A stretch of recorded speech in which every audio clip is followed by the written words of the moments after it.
HateRadio.com.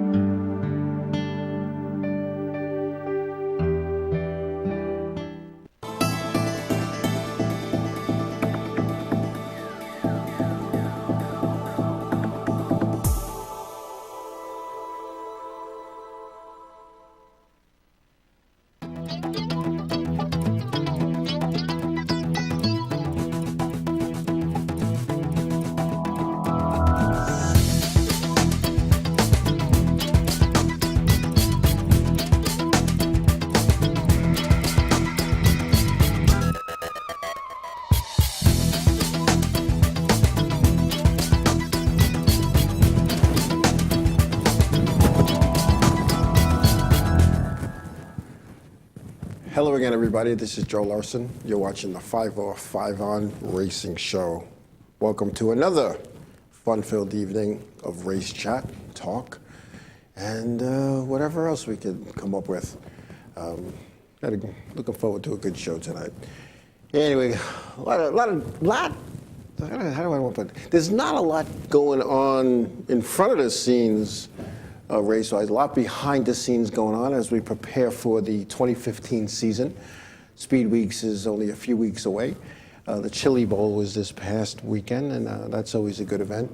But you know, when you prepare for a race season, whether you're a driver or an owner or a crew member, you know, a lot of people say, when do you start preparing for the new season? And I say you start preparing for the new season while you're still in the old season.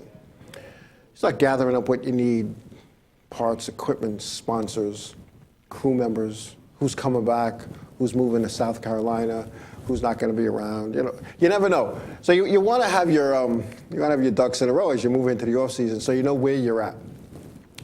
You know, all the licenses were mailed out at least for the touring series that I know of, and I think the way that works is any NASCAR licensed person who had a NASCAR license in the previous year, that week after Christmas, New Year's, that period of time, the new license applications are mailed out, so that hopefully by Speed Weeks you have the license that you may or may not need for Speed Weeks. But this way, you know, it's.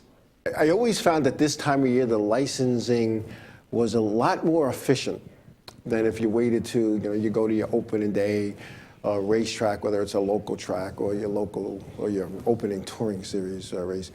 It seems like when you do it then, it seems to take so long. But when you do it in that January, not like now, it comes a lot quicker. But you know, I have my paperwork all ready to go, and you know, everything but the check in the mail type of thing.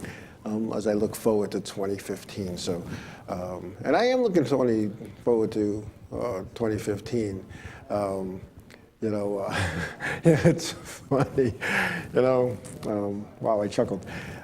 Last week, a comment was made to me offline, how they didn't think I was dressed appropriately to do my show, and I thought about that. So. I decided to put on a nice shirt, tie, sweater. I couldn't find my bow tie. I have 4 bow ties. I couldn't find them, you know. And I got stuff scattered all over the place. I'm trying to be neat about this, but I couldn't find my ties. Then I was gonna wear my tux, but my tux is a 48 regular, and I'm not as big as I was when I got that tux. I'm a lot smaller than a 48 regular. And that 48 regular was tight. So I put the jacket on. I was like, oh man, I could fit me and you know, somebody else in it and still butt it with comfort. So I didn't want to wear my tux. So here I am. Got a nice sweater on, a nice shirt, my checker flag tie with all the different flags, you know. So it's all good. It's all, you know, it's all nice. So I want to look good today. I want to look nice, and here I am causing static with the mic, but that's all right. But anyway, my bow ties are gone, I'm being told. But you know, it's funny to have these stores that around you could buy a bow tie. So I think this is going to be the new garb because I want to look good. I want to look good. So anyway, I like getting dressed up. It's all good. Anyway, what do we got going on? You know, let's see. I want to talk about some of the stuff that's going in the NASCAR Wheel and Modified Tour. And one of those things that I want to talk about is just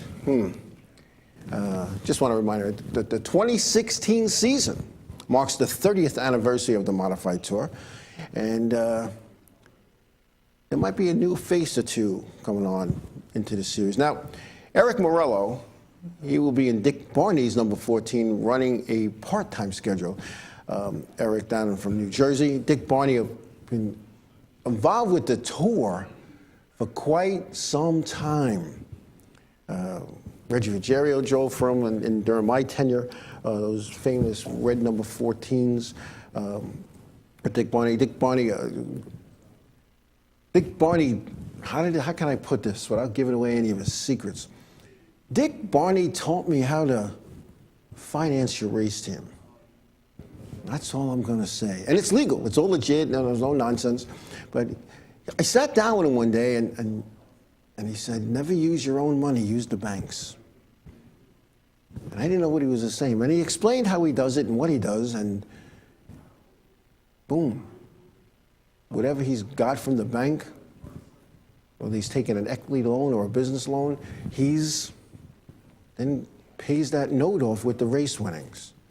And when you have a driver at the time, Reggie Ruggiero, who's always up near the front, you're able to make hefty payments towards this loan. So that should be interesting seeing Dick Barney back with the tour, even though it's on a part-time basis. Jimmy Blewett also will be back on the tour. Jimmy, I enjoy Jimmy Blewett. Jimmy is a good guy. I remember he raced here on Long Island. When I first met him, I had heard horror stories about Jimmy Blewett from Wall Stadium and down in New Jersey. And when I got an opportunity to sit and talk with him, and I'm going to say it's got to be 12, 13 years ago, when he was driving for Eddie Partridge here on Long Island, he's just a regular guy, like me and you. That sounds like a conflict of terms. Regular guy like me and you. There's nobody like me and you. But anyway, so that'll be good. I get some new people coming on board. Some conversation, not that I had with Whelen Modified Tour Series Director Jimmy Wilson, but the Area Auto Racing News had a conversation with the Series Director Jimmy Wilson. And Jimmy recently told the Area Auto Racing News that the rule changes will be minimal in 2015. That rule changes are the biggest complaint that the teams have because of the cost involved with these changes. And the biggest cost last year was those seats. Now, I'll tell you what, I didn't see anything wrong with the seat that we had prior to that. And I always went out and got the best seat. When my kid was racing, we went out and got the best seat possible. And I guess, I was hurt in a race car, and you learn that it doesn't pay to go with cheap.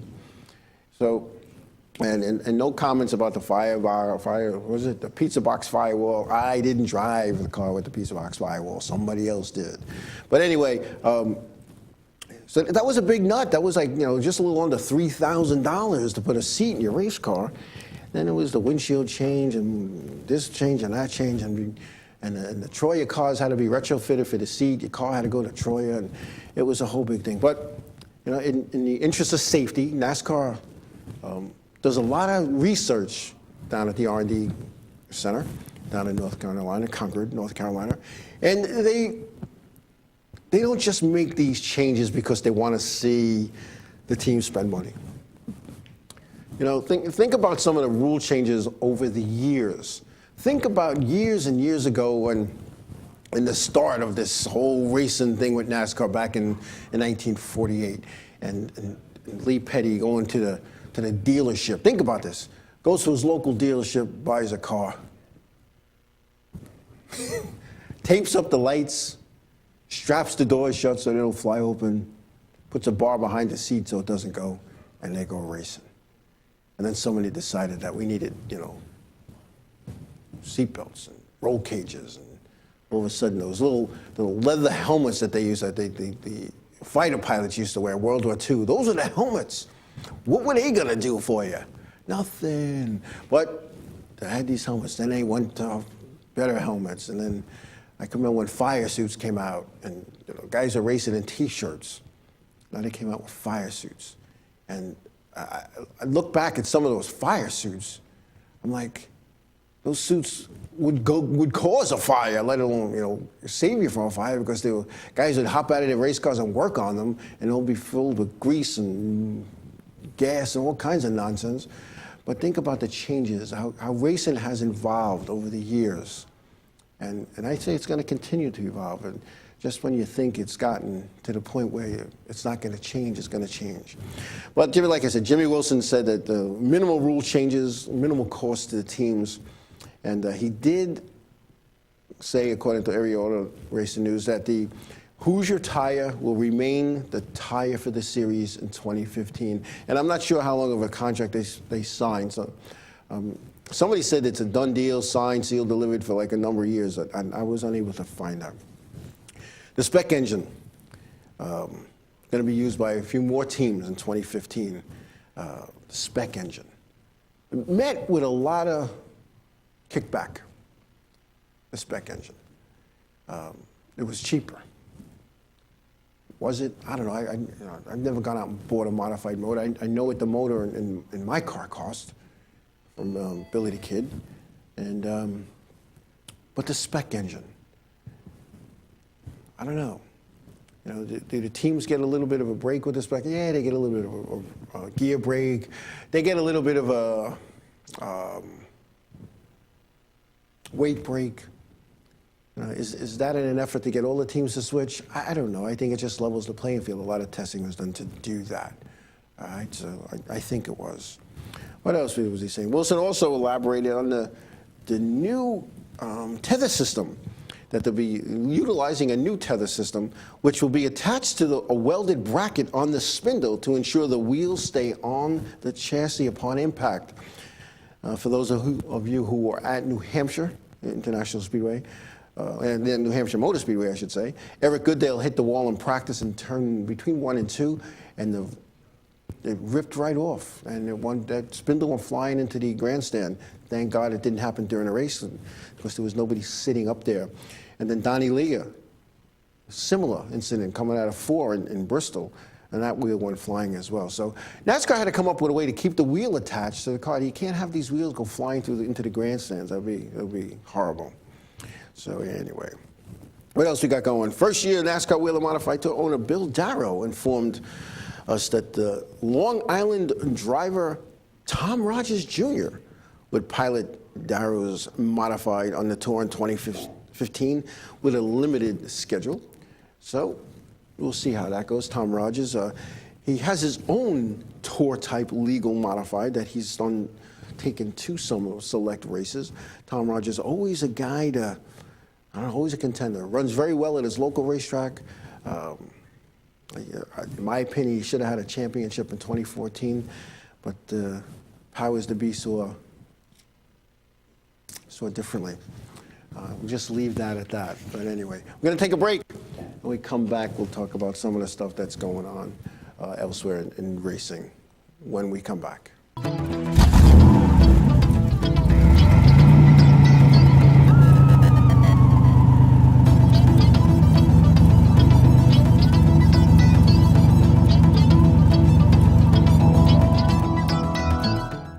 This is Chris Jake, and if InRavio.com spots you at an event wearing this bracelet, they will give you $100. The world of advertising has changed. Radio, TV, and newspaper revenues have declined drastically. Why? Because businesses have realized that advertising return on investment isn't what it used to be. So what can we do about it? Well, that's easy. Advertise online. Own a local restaurant, real estate agency, or even a national retail chain? Whatever your business, InRavio can get your message out there. And we can do it at a fraction of the cost. Call today and see the difference for yourself. This isn't TV. This isn't radio. This is InRavio.com.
Hey, I'm Raul Panther. And I'm Commander B. Hawkins. And I'm Murphy Weller. We're some of the proto men. If we see you without this bracelet, you get punched in the But if you have this bracelet from InRavio.com, you can win $100. Put one of these on, or else. InRavio.com wants you. InRavio provides the best in TV, film, post-production, and so much more. And we're growing. Right now, we're looking for a team of pros that can join us. So what are you waiting for? We need show hosts, production crew, marketing gurus, sales experts, audio engineers, lighting, visual effects, and camera crews. We want you. Go to InRavio.com/join the team. For over 60 years, Hanson Carpet has put the customer first, providing only the finest quality products and service. And Hanson Carpet is so much more than just carpet. We also carry a wide selection of window blinds and shades, and our licensed and insured technicians can service any of your flooring or window covering needs. Browse our huge selection of laminate, carpet, linoleum, vinyl, and tile. Stop by our showroom today or visit HansonCarpet.com. No matter what your project, Hanson Carpet has got you covered.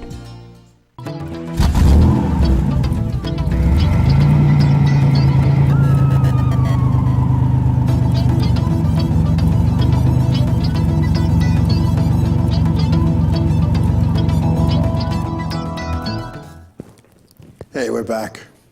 All right, we're back.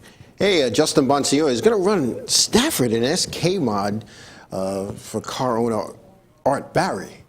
Building a brand new car for Stafford, and they're taking the car he won the MRS championship in with Art Barry in 2014 and giving it to an SK Light guy, Matt Swanson, who's running it as an SK Light.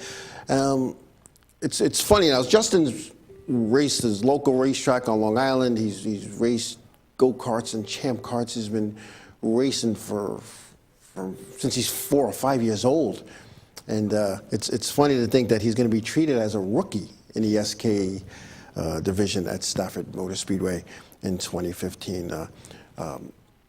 Art Barry and his son Ken build excellent race cars, and always had nice-looking equipment. I remember when Art was on the tour. Art Barry was one of the guys on the modified tour back when I first came aboard as a race director. He was one of the guys that you went to and you sat and talked to about what the series needed, what the cars needed, things we could do to make them better, safer, faster. And that's back in the day, and wow, back in the day, I sound like an old guy, but back in the day when the series director met with the team owners, sometimes we go have coffee or beer somewhere and talk about these things. And I can remember one of the first meetings I went to have this type of discussion. It was Art Barry, who else? Tom Kahili, who was with the 48 team that won the championships back in the day as well. The bowlers, Michael Bowler, Bob Garbarino, Ed Flemke Jr., even Jamie Tomei. We'd sit down and we'd talk about these things, and it seemed like we could come to agreements on issues, and before it got out of hand. And I'm not saying that the tour needs to do that now. The tour's in very good hands. And those guys on the tour are doing the best they can with what they have, and the officials that they have, and the parameters that they have to work within, and the racetracks they have to deal with. Great bunch of guys. I worked with them for a long time, and you think you're going to go in and change things. You think you're going to go in and become the chief steward at your local racetrack and make changes, and you think you're going to go to a touring series and you're going to make changes. You're there to do a job. You're there to do a job that NASCAR put you there to do, and you need to do it NASCAR's way. And as long as you do it NASCAR's way, it's all good. And 22 figure eight, I agree with that. When you look at the tour now and where it's going, compared to the tour the way it was and where it was going, you needed guys like Art Barry, Michael Bowler. You needed those guys. And you needed the Reg. needed guys like that. Even though he didn't race every week when he was driving for Dick Barney, he was there. Ed Flemke, you know, Reggie Ruggiero and Ed Flemke, they build race cars for a living. What better guy to go to when you have a question about a race car? The guys that are building them. And I said this once in a meeting after I hung up my official shirt, and I was making a comparison to a particular competitor, driver, whatever you want to call it, and I said, you know, if you're going to be a driver, you're going to drive a modified, maybe you needed to build one, maybe you needed to drive one, maybe you needed to wreck one, and maybe you needed to put one back together before you just showed up in your pretty fire suit and went racing. And this is one of the things that's missing. The guys and gals that are racing these things today, some of them never turned a wrench, never got their hands on it. I'm not saying a lot of them. Don't go run into the highest mountaintop and say, hey, Joe said you guys don't have to work on race cars. It's some of these, I've seen it with my own two eyes. They show up with their helmet in their bag and their fire suit over their shoulder, and is the car ready? Okay, and they get in and they trash it up. All right, give me a call during the week. I'll see you. See you next week. It'll be ready for the next race. Years ago, the guy that wrecked it put it back together, or at least was in the shop helping it. And guys, you know, there's some people in this that know me, and they're going to say that, well, isn't that what you did? Come on. You know, I know what I'm doing for the most part. But that's what you have crews for. That's what you have crews for, and that's what, you know, that's what you do. That's what you do, and I don't know. It's just different. It's not the same as it was, and you know what? Nothing is anymore. Nothing is the same. Everything changes, and you know what happens? You get complacent, you get comfortable, and you do these things. But you know, 22 figure. You know, I had a good time with those guys, and I can remember I'd go sit with Art Barry and Ken, and there was his daughter Dee Dee when she was alive, and one of the other women on his crew. We'd sit there like at a New Hampshire. We'd sit and we would talk racing and what we needed to do. And I can remember going into you know, Bob Garbarino, talking to him. And Bob Garbarino and I, we didn't get along. We didn't see eye to eye in the beginning. We did not see eye to eye. I always thought he was trying to pull the wool over my eyes, and he was. But what he was doing was this. Let's see what Joe knows. Let's push the envelope with Joe. Let's see if he's just a bunch of smoke or mirrors, or does he know what he's talking about? And it took me a good 2 seasons to realize that. But anyway, what are you gonna do? It happens.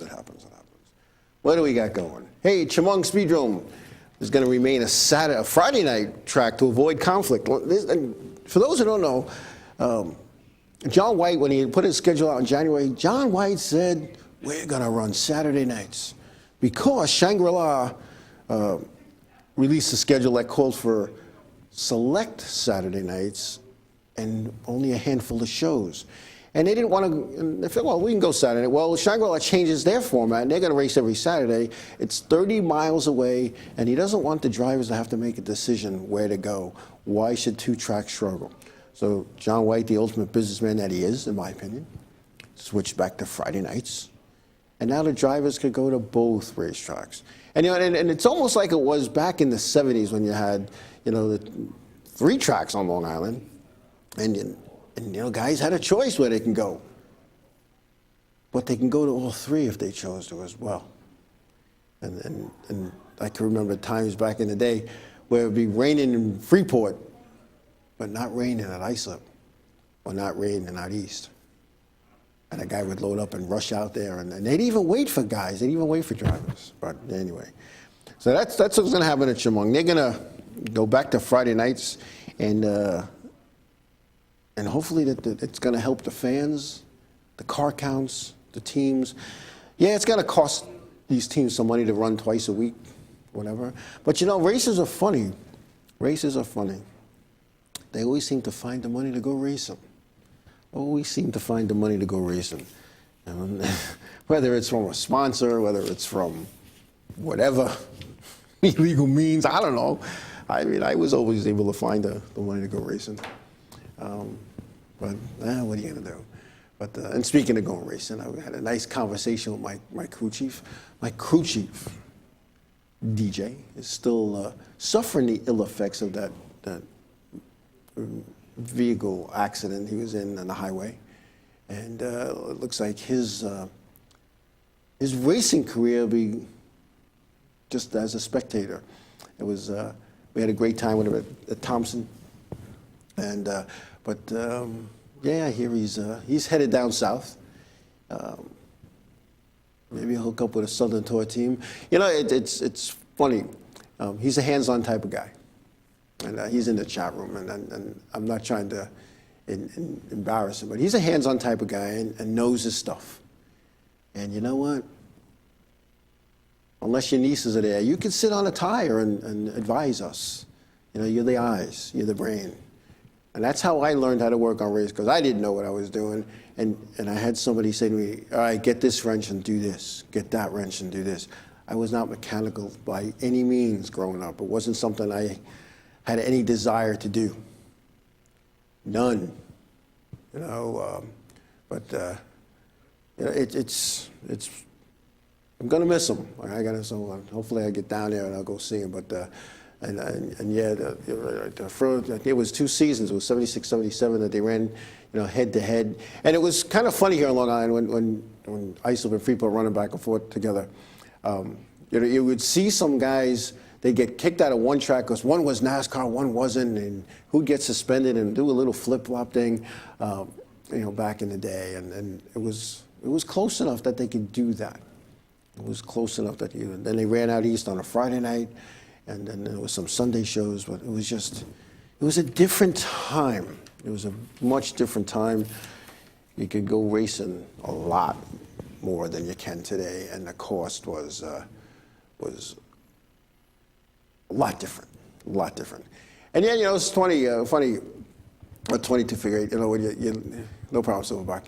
You know, when you look back, you know, Islip Speedway, they ran their regular show on Saturdays, but they ran something. I remember going to Islip Speedway on Wednesdays when I was young, with my friend down the road. I don't quite remember what race, but I remember going there.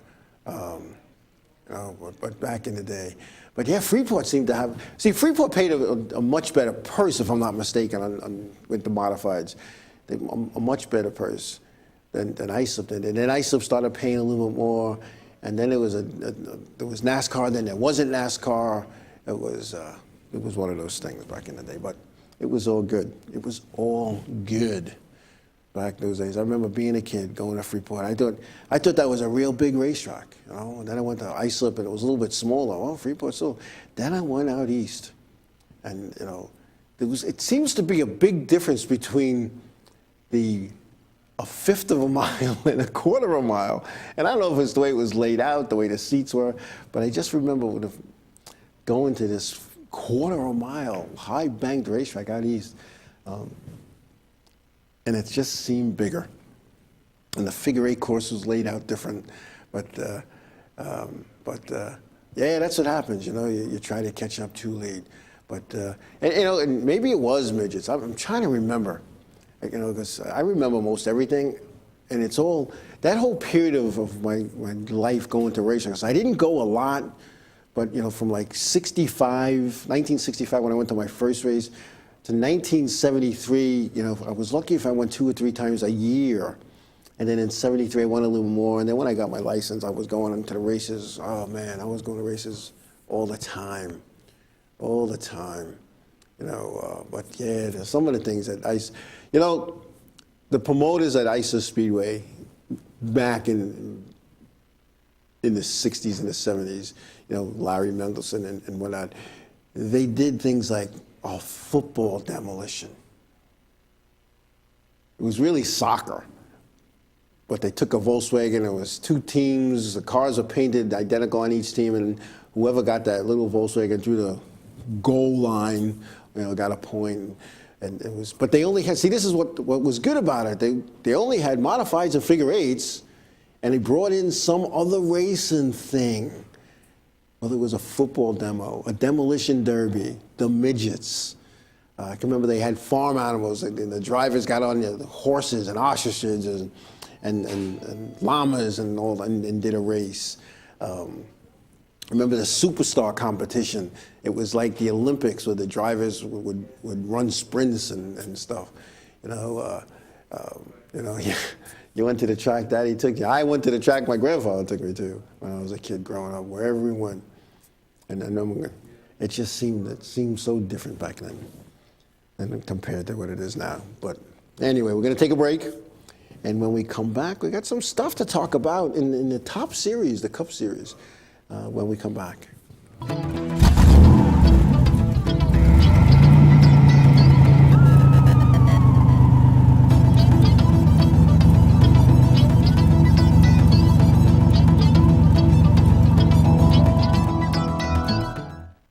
What's up, guys? We're Scano Fair, and we're here with Enravio.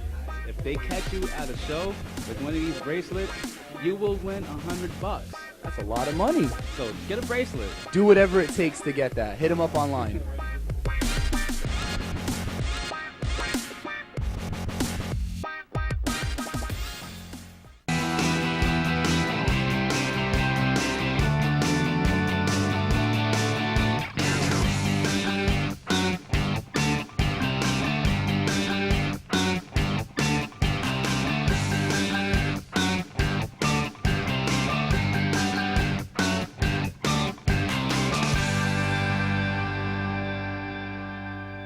The world of advertising has changed. Radio, TV, and newspaper revenues have declined drastically. Why? Because businesses have realized that advertising return on investment isn't what it used to be. So what can we do about it? Well, that's easy. Advertise online. Own a local restaurant, real estate agency, or even a national retail chain? Whatever your business, Enravio can get your message out there, and we can do it at a fraction of the cost. Call today and see the difference for yourself. This isn't TV. This isn't radio. This is Enravio.com.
Hey, I'm Raul Panther.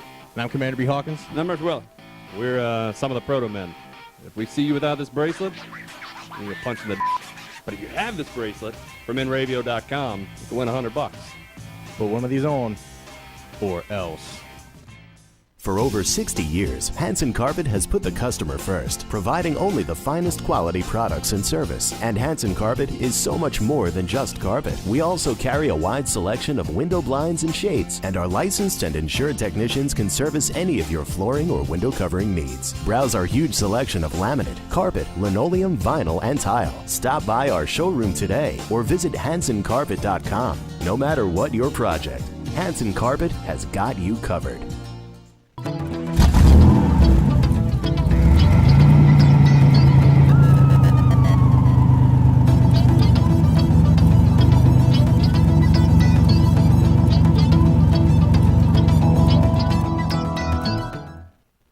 Hey, we're back. Yeah. Well, this next thing I'm going to talk about, I was going to stay away from this, but, I got to say this. This Kurt Busch thing, this investigation continues with him and this situation with his former girlfriend, Patricia Driscoll. And One of the things that NASCAR chairman and CEO Brian France said last week, that the sanctioning body will be very, very aggressive, and I quote, very, very aggressive when dealing with instances of domestic violence in the sport. Former NASCAR Sprint Cup Series champion Kurt Busch was accused of assaulting his former girlfriend, Patricia Driscoll, in the motorhome at Dover International Speedway last September. The Dover Police Department confirmed last week that it has completed its investigation into the alleged assault, but a spokesman for the department declined to release the report. Now, this could be a bad thing. Now, you know, it's gone, you know, they're being questioned. I guess it's an EBT, examination before trial. And Kurt Busch and his attorney have stated that Patricia Driscoll is a trained killer. And I shouldn't chuckle when I say that, because they should be waiting outside the parking lot for me, outside the studio. A trained killer. Went on to state how she would leave, because I guess they lived together. She would leave and go out and come back and, you know, covered in blood and wrapped in camouflage and not say a word. You know, trained killer. She'd get on planes at all hours of the day and night, just, you know, get a phone call, boop, on her. She was a hired killer, as WJ says. She was a hit lady. Her and her lawyer did not deny this. They did not deny this. So now maybe it's me. Now, first of all, I want to just put this out there. This recites every story. There's his version, her version, and somewhere in the middle, what really happened. We've all fallen into that. You know, what's that? There's a song, the Eagles. You see it my way, I see it. I see it my way, you see it your way, but we both see it slipping away. Well, it's all perception. Now, the relationship was over. She showed up at his office, Dover International, because that's where he works. She showed up. She goes into the motorhome, and what did she go there for? She didn't go there to say, "Oh, I forgot my toothbrush. I want to go get it." No, she went there to save the relationship, maybe to work it out. But you know what? Maybe he pushed her. Maybe she pushed him. Only they know. But the guy's a hothead. And this is not going to help his case. Kurt Busch is a hothead. He has a temper. And, you know, when you back any person into a corner, they're going to come at you. No matter whether you're a guy, a girl, 10 feet tall or 3 feet tall. If you keep coming at a person, coming at him, coming. The guy's like, yo, you're in my motorhome. Get out. And I think that's more of what might have happened here. I don't know. I wasn't there. You weren't there. The police weren't there. The only two people that were there were Patricia Driscoll and Kurt Busch. And does this put a black eye on the sport? I don't think it does. What people need to realize with professional athletes, whether they're football players, baseball players, hockey players, race car drivers, basketball, they're human beings, and they have the same issues that you and me have. Sometimes they need to agree to disagree. Sometimes they need to work things out. But you know, when you're in the limelight, everything you do and say gets pushed out this big. I know if Mr.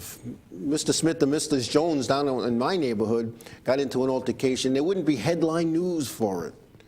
All right, you know, I don't know, but you know, NASCAR is watching Busch's case carefully to see what happens. I don't know what they mean by that. You know, NASCAR is going to be more decisive than other professional sports, according to France, in dealing with the issue, saying what leagues might have done in the past won't be acceptable in the future. This is Brian France talking. We will be no exception here. We will be strong and bright line, and if that is crossed, you can expect us to be very, very aggressive dealing with that. And that's what was said to Dave Moody, an area auto racing news writer. So I hope it all works out. I really do. Here's a situation where a relationship went sour, got out of control, and He's saying she's a hit man, hit woman. She's saying he is. So let me tell you something. If my girlfriend or wife or domestic partner was a trained killer and a hitman, I don't think I'm gonna have an altercation with her. So I don't want to be sitting at the diner one day having a burger and an iced tea, and all of a sudden I'm looking in the mirror and there's a red dot on my head, and next thing I know, I'm not there anymore. You gotta be careful, all right? I don't know. I don't know. It's just one of those things. I just hope it gets fixed, and I hope the truth does come out, because, we can't have police coming after race car drivers because they have a domestic issue, Yeah, I know. I know, WJ. Oh man, you made me laugh. You made me laugh. I'm not even gonna go there. I'm not gonna touch that. Anyway, what else we got going on? Tom Baldwin Jr. scrambling to keep his number 36 car on the racetrack. Baldwin may choose not to field his familiar number 36 Sprint Cup Chevy on a full-time basis in 2015, focusing instead on the number 7 driven by Michael Annett. Baldwin's been struggling, man. He doesn't have the financial background that a lot of the teams have, like Childress and Hendrick and Roush and Joe Gibbs, and he doesn't have the sponsorship that they have either.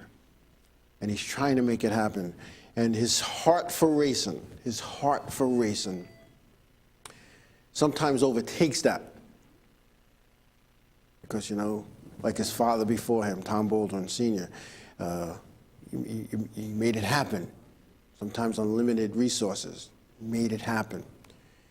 And but you know what? Tom Baldwin is also a businessman, and he realizes we might not be able to afford to run 2 cars. And so before we make it so that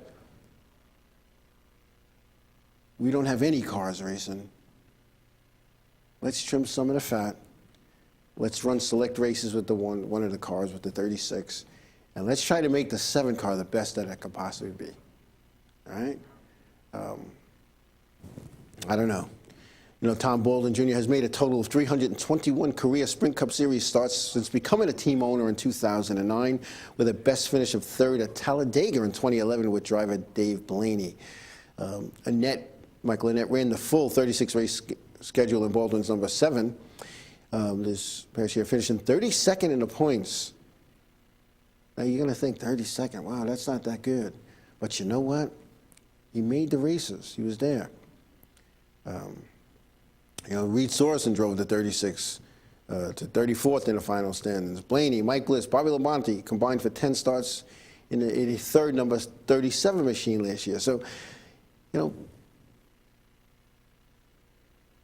he's got to do what he's got to do as a businessman, and I would hate to see TBR, Tom Baldwin Racing, have to shut down because of finances. If you reorganize, trim the fat, not that there was a lot of fat, because I know some people that work for Tom Baldwin Racing, and especially in the beginning, there wasn't a lot of fat to trim. But like I said, it's better to have 1 good car than 2 mediocre cars. So hopefully that all works out. What else we want to talk about? I don't know. Hey, rumor in the street. Well, I'm not big on this rumor stuff, but the rumor on the street. There's a certain, and I'm not gonna let the cat out of the bag totally, and maybe you guys will be able to figure this out in the next couple of weeks. But there's a certain former figure 8 driver who is in negotiations to drive a legend car here on Long Island and in between tour events. And I think I'll have more on that factually in the next couple of weeks. But there's been some discussion that a guy's going to drive a legend car because I don't know, because it's there. I asked the guy, I says, why do you want to drive a legend car? Because I want to go racing. No, I want to race. I want to have fun. I said, but a legend car? He goes, yeah, what the heck. Now, I don't know if that Legend car is considered an open-wheel car. I don't know, maybe. But we should know shortly what's going to go on with that. We might even know, like, this week. There's some negotiations, I said, like, going on between the car owner and the potential driver.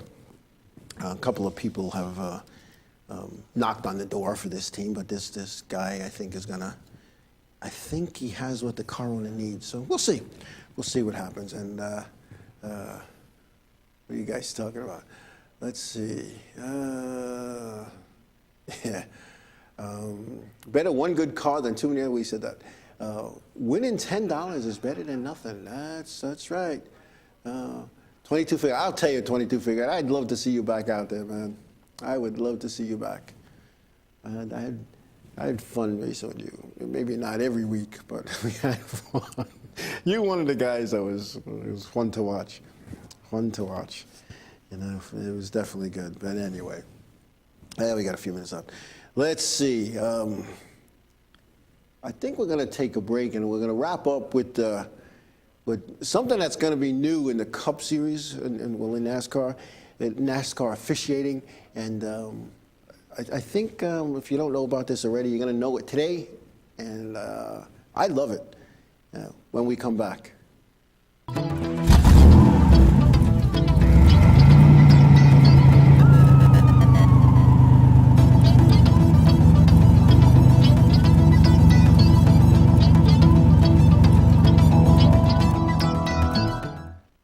What's up, guys? We're Scared No Fair, and we're here with Enravio. If they catch you at a show with one of these bracelets, you will win $100. That's a lot of money. So get a bracelet. Do whatever it takes to get that. Hit them up online.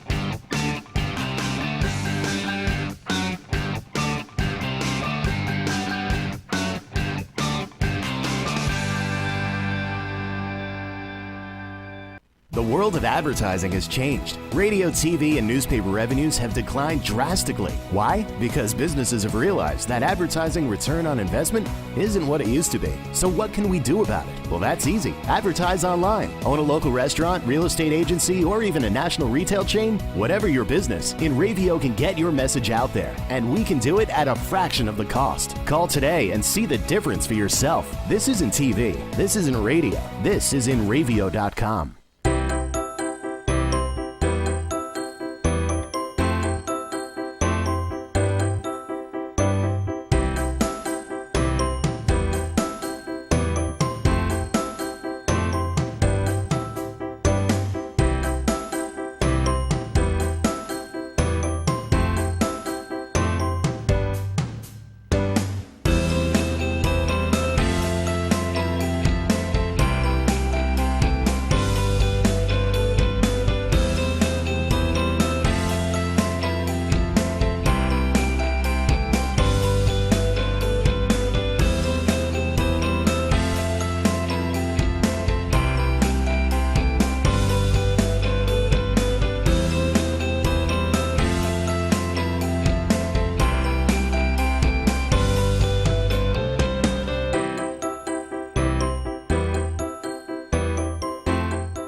Enravio.com wants you. Enravio provides the best in TV, film, post-production, and so much more. And we're growing. Right now, we're looking for a team of pros that can join us. So what are you waiting for? We need show hosts, production crew, marketing gurus, sales experts, audio engineers, lighting, visual effects, and camera crews. We want you. Go to Enravio.com/join the team. Hey, I'm Raul Panther. And I'm Commander B. Hawkins. And I'm Rich Weller. We're some of the proto men. If we see you without this bracelet, you're punching the But if you have this bracelet from Enravio.com, you can win $100. Put one of these on, or else. For over 60 years, Hanson Carpet has put the customer first, providing only the finest quality products and service. And Hanson Carpet is so much more than just carpet. We also carry a wide selection of window blinds and shades, and our licensed and insured technicians can service any of your flooring or window covering needs. Browse our huge selection of laminate, carpet, linoleum, vinyl, and tile. Stop by our showroom today or visit HansonCarpet.com. No matter what your project, Hanson Carpet has got you covered.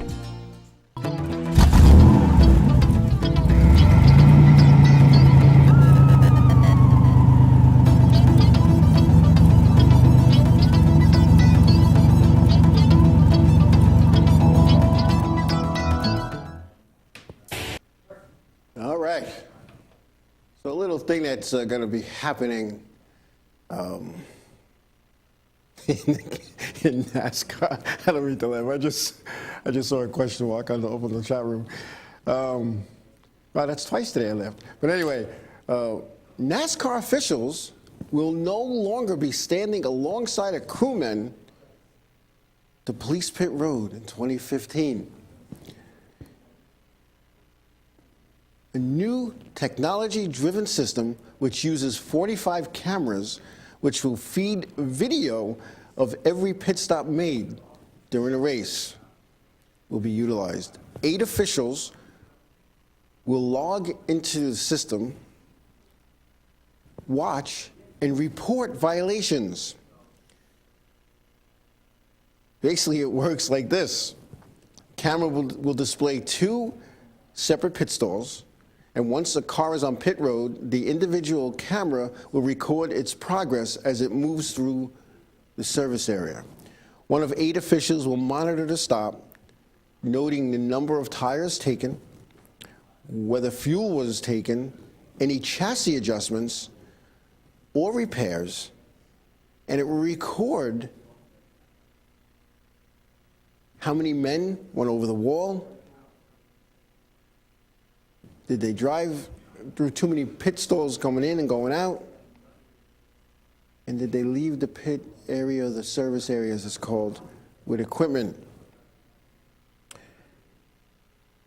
It'll look for these infractions, the same infractions that guys like myself who work pit road, that we looked for.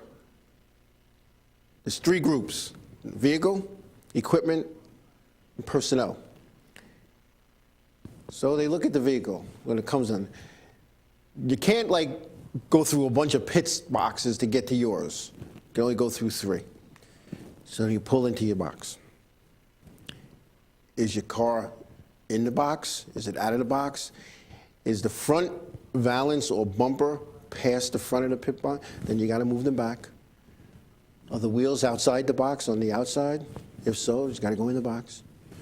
All right? Equipment. How many times have you watched the race? So the gas can, the car drives right, the gas can still attached. That's a penalty. Removing equipment from the box. Running over an air hose. The tool, what you adjust the panel bar with. They drop the car down, a guy's still spinning. Gotta go. All right? And personnel. Too many men over the wall. Jumping over the wall too soon, because there's a period that you have to, or that you're allowed to come over the wall to service the car. You can't be standing there waiting for it to come. It comes, you go over the wall. This new technology was used, albeit a test, during the final 11 events in 2014. So I don't know. 2258, NASCAR is going to the way of supermarkets via the auto checkout. Less people equals more money. So I tell you what, I've worked pit road. I worked pit road in the Camping World Truck Series, the K&N Pro Series, East and West, both modifieds. I've worked pit road at Charlotte, Bristol, New Hampshire. And it's dangerous out there. And I'm going to tell you, there was a weekend in New Hampshire a few years back.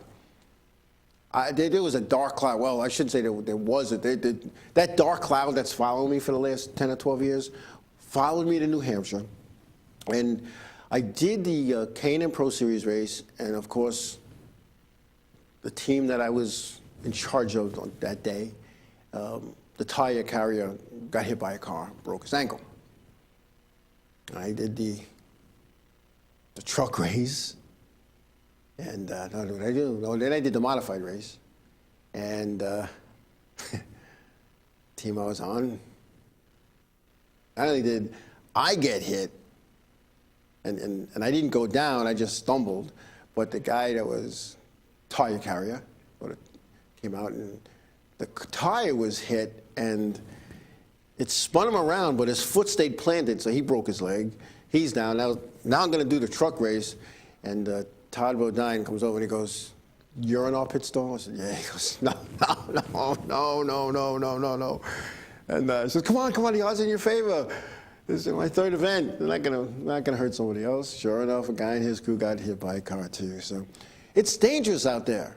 It's dangerous. I've been hit. I've been brushed. Modified wheels have gone past the back of my fire suit, and I have wheel marks on my back of my fire suit. So I think this is a good thing because too many people are getting hurt on pit road. So anyway, we got like 3 minutes left. So got some stuff going on. In a couple weeks, I'll be headed down to Atlantic City for the indoor races. We got the Slingshots, the Champ Karts, and the American Three-Quarter Midget Racing Association. I believe I have a Champ Kart that my company is sponsoring that's going to be down there. It's good, and the SWA, the playing in traffic is dangerous, not just standing there. But I've been going to these midget. I went to Atlantic City for the races for the first time with my good friend and longtime friend and crew chief for my daughter's racing time, I guess, Bill Stockert.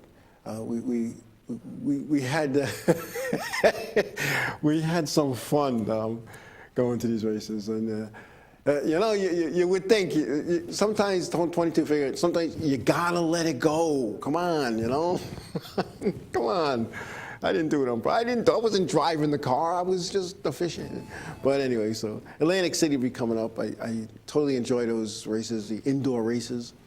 I told my boss, I said, "Yeah, I'm not going to be around that weekend. I've got a race down in Atlantic City." He goes, "There's a track in Atlantic." I said, "Yeah, it's indoors." They couldn't comprehend. But it's all good. It's all good, and I'm looking forward to it. There's a couple of days of R&R on top of that, so Saturday, Sunday relaxation. Spend some time maybe at the roulette table, play some slots, go to the buffet, eat to my heart's content. So it'll be all good. Anyway, they give me that little time to go. So I got like extra people here today. It's pretty cool. Anyway, I want to thank everybody for being a part of the show tonight and taking time out of your busy schedules. I know last week's show, I wasn't quite myself. I apologize for that. So that's why I came all dressed and spiffy today. I got to make up for it. And again, I want to thank you, folks. And wherever you may go, if you're going to motorsports down in Pennsylvania this weekend, please be careful. Hope to see everybody back here on Monday night next week. Tell somebody you love them. God bless you all, and we'll see you next week.